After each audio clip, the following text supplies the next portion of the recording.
Kaixo, guan erretaier gara, eta gaur iruzur estortzia zer den esanduko dizuegu. Iruzur estortzia deitzen zaio, norbaitek mezu baten bidez mehatxatzen zaituenean diru kopuru baten truke.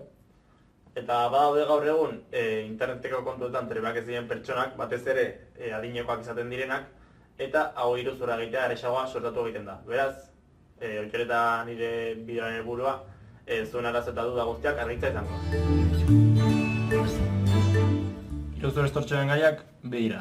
Lehenengoa, zure kontua eduki ilegala dituen webgune batean sartuta dagoela, eta bigarrena, zure konputagailuak birus bat duela. Bi kasu hauen bitartez, zu larritzeko mehatxatu egingo zaituzte eta dirua beraik bidalitako kontu anonimo batean sartzeko esango dizute. Hona hemen adibide bat.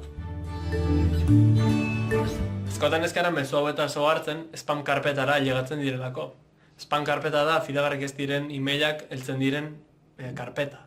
Joan gaitezen spam karpetara. Nire kasuan Gmail kontu bat daukadala egin klik. Amen eta hemen.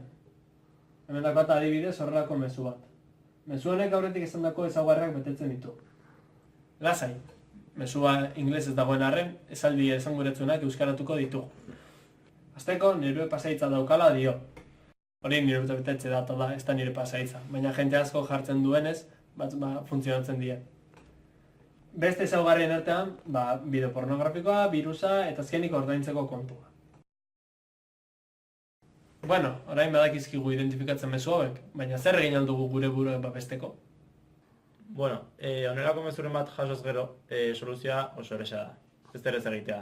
Izan ere, mezu hauek jende askori bialdu egiten dira, norbaitin gainatzeko esperantzarekin. Hau izan da guztia, eskerrik asko zuen arretagatik eta hurrengo arte. Agur!